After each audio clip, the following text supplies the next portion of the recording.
Hello, everybody. I'm very, very pleased and honored to be here, and I will try to be as efficient as possible to share this time with you. I'm coming from Toulouse. I'm one of the three co-founders of Aura Aero, which is an aircraft manufacturer, and I will just try to give you a hint about what our playground and our vision about the safe zero-emission air travel from where we started and where we want to go, and what is a little bit the journey ahead of us. So in a nutshell, Aura Aero has been created in 2018.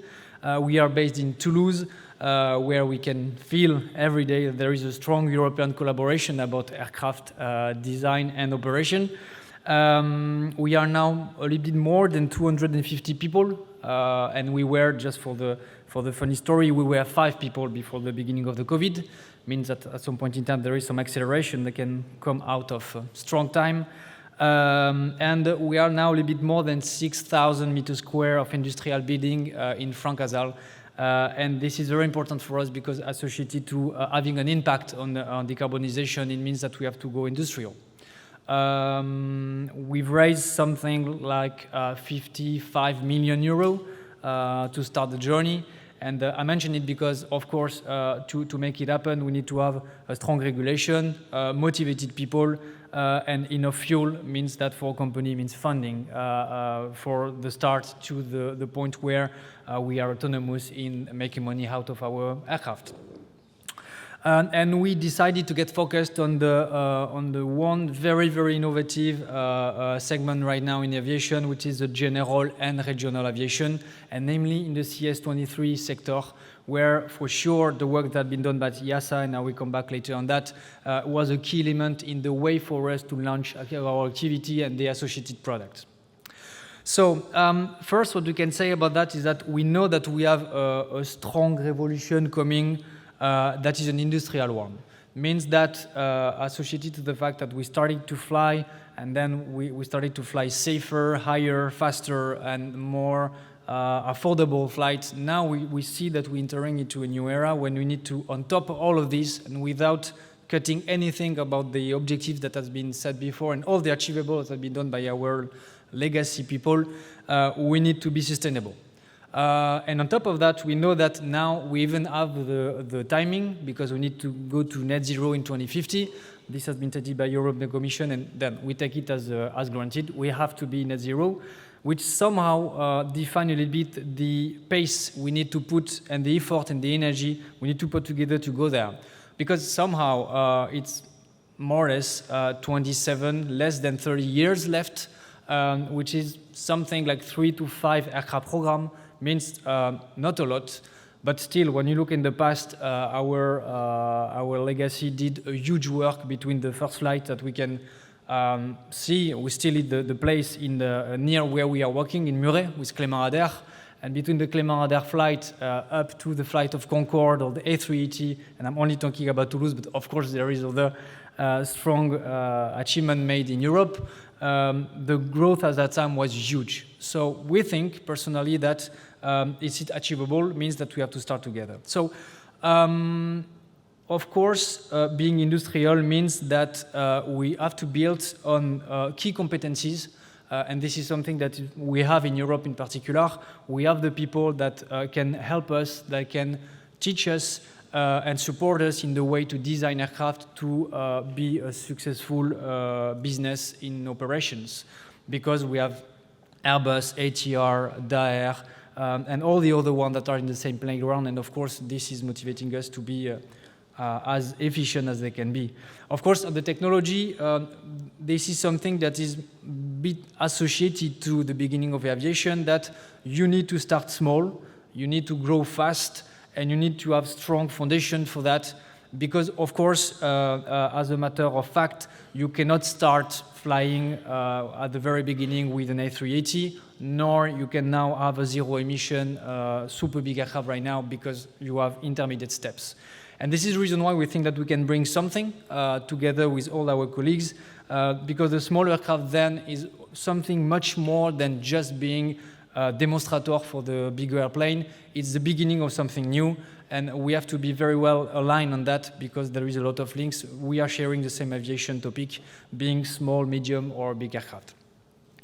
So talking about that, we talk of competencies and technology. Of course, there is also a strong hint about the company organization and all the approval, because of course, associated to the industrial revolution of bringing new products on the market as soon as possible, there is a digital transformation. That means that the needs to tackle the current ecosystem of an aircraft manufacturer is huge.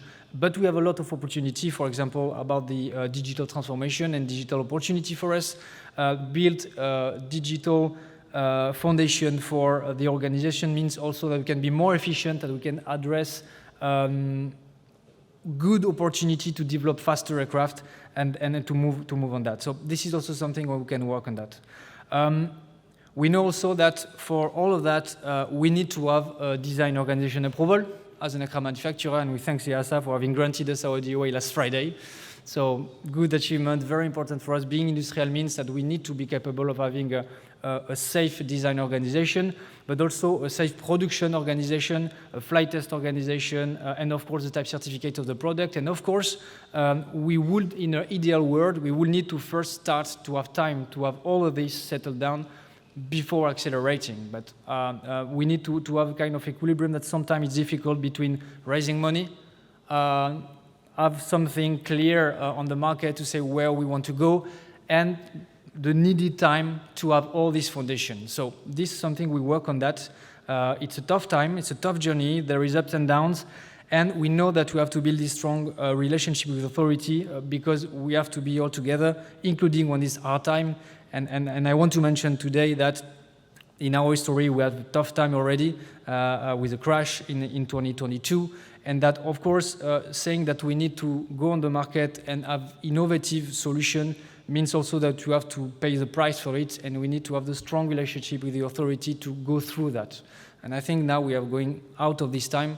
And I want to thank the ASA in particular for being with us at that time, because it's complicated. But then, saying that we're motivated, that the foundation are there, we have something that we have to sort out together, which is the kind of the chicken and egg story. Do the regulation is ready for us to develop aircraft, and then we have to demonstrate first that the aircraft is something that is tangible to have a regulation evolving.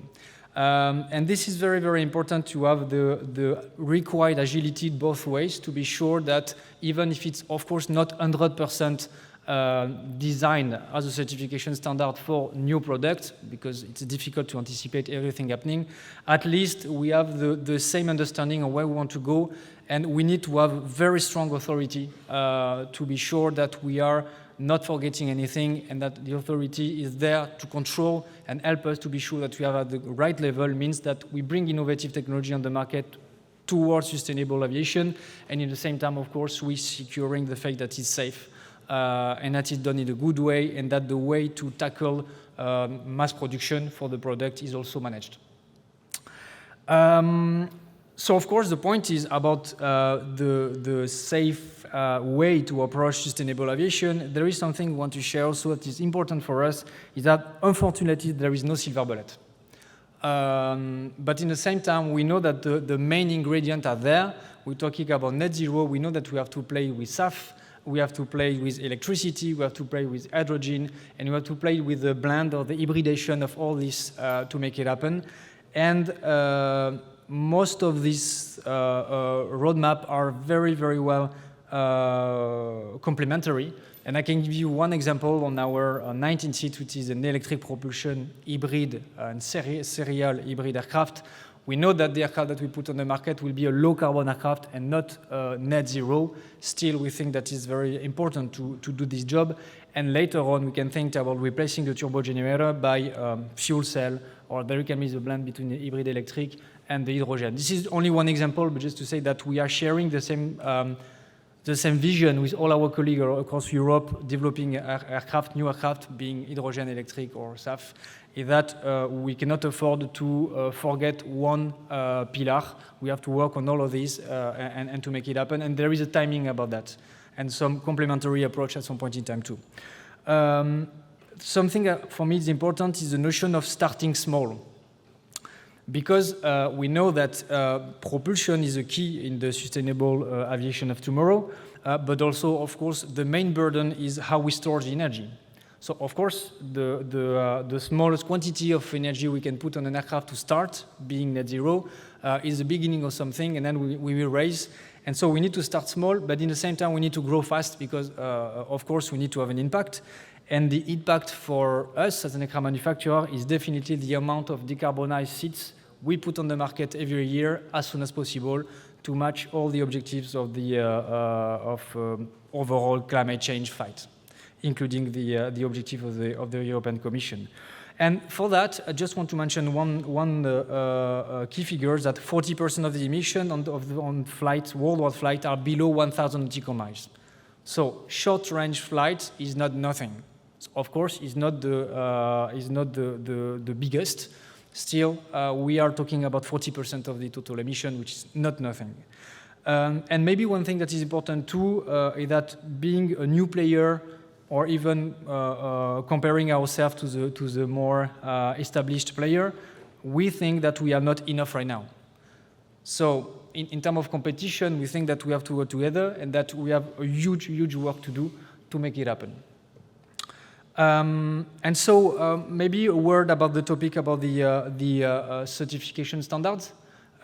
We tackle the CS23 with our product, which is a very good move for us because the way it has been evolved through the Amendment 5 is something where we have a high-level objectives, and then the applicable means of compliance are more can be specific through the STM in particular. And this move and the alignment with the FAA is very important for us because the market is a worldwide market, and then we know that then if it's a line between the EASA and FAA, then it's easy for us to target a worldwide market.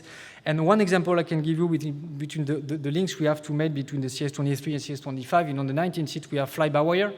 Up to now, there is no existing product on the market with the CS23 with a full fly-by-wire product. So we know that we have to take the knowledge, the know-how, and the feedback from the biggest industry, so CS25. So this is one way to collaborate. And of course, might be at some point in time a way for the CS23, level 4 for the commuter, but whatever, to push it forward, to help at some point in time to go bigger, because there is no strong limitation, technology speaking, in moving from 19 seats to a bigger one. So at some point in time, probably, we can also help together to be sure that it can be scalable even in the regulation area. Another point that is very important for us is and that's been launched by the European Commission with the ASEA, the Alliance for Zero Emission Aviation, is that we are pushed by the political people. This is very important because although we cannot fight against the unwillingness of the politics, but if it's a strong statement that we have to decarbonize, and it is in Europe, then this is accelerating our way to develop, our way to raise money, our ways to hire people, to keep the key competencies, and to make it happen. So also, this is very important for us to have this strong support. And I think that the move of the alliance at the European level is very key for us, because there is, for the investor side, there is no question anymore about is it sure that the market will need that, because of the regulation stated that they have to go this way. So this is very important for us too. And maybe also that the financing is the key point for us, and sovereignty in the financing is also very important, because unfortunately we see that more and more at aircraft manufacturer side, in particular for the small one, there is more and more points of financing coming from the East in particular, where the sovereignty can be at risk, because all we're talking about development of new technology is something that is a question of sovereignty, because if we want to decarbonize, then we need to reindustrialize for this type of aircraft. It means that we need to master the technology we are using and that we encompass in our aircraft that will be flying in operation. So yeah, all of this means that we see now that there is a huge journey ahead of us, that now we start to see that there is short-term solutions that are arriving and that we have to work on that. But for that, we need to build factory we need to hire people, we need to work on the competencies to be sure that after having the agreement, being DOA, POA, or other, we have to make it this living in the right way, and that we can secure the know-how, because at some point in time we can have some gaps in aircraft development, and with the know-how with some people that were at the origin of the 3-220, of the ATR, of the very successful program, and but that had been developed quite a long time ago, and some of these people are retiring now, and be sure that we are very well aware of that, because we're using this mentor to help us to pave the way, to be sure we're not using strong errors, or we're taking this experience as the beginning of something for us to go fast. So finally, we think that we have to make it together. We can make it together. That we have a long road ahead for sure. That is very exciting, because we start to see that it's more than words. We start to have things. And I think in Europe, with all the colleagues, we start to demonstrate it. As a new player, we have to be supported, and we have to be challenged, because we have to be industrial. Otherwise, the impact will be very, very poor. And all the energy put in that development will be not at the right level. So we know that support from one hand, but challenge also to be at the right level, because it remains an aircraft that will flying, whatever the size, so level of safety had to be better than before. And maybe also that failure is not really an option, because as long as we stated that we have to go this way, we have the belief of the people, belief of the young we're hiring that we will succeed. We absolutely cannot afford to miss some steps. Means that we more than ever have to work together. And I think that to be here today for us is also maybe a sign, and thank you, the ASA, for that, yeah, we can work together and we can bring something. So we are very grateful about that, very honored, and in the same time, very aware that all what it means in terms of next steps and succeeding in the way of contributing to a more sustainable air travel. Thank you very much.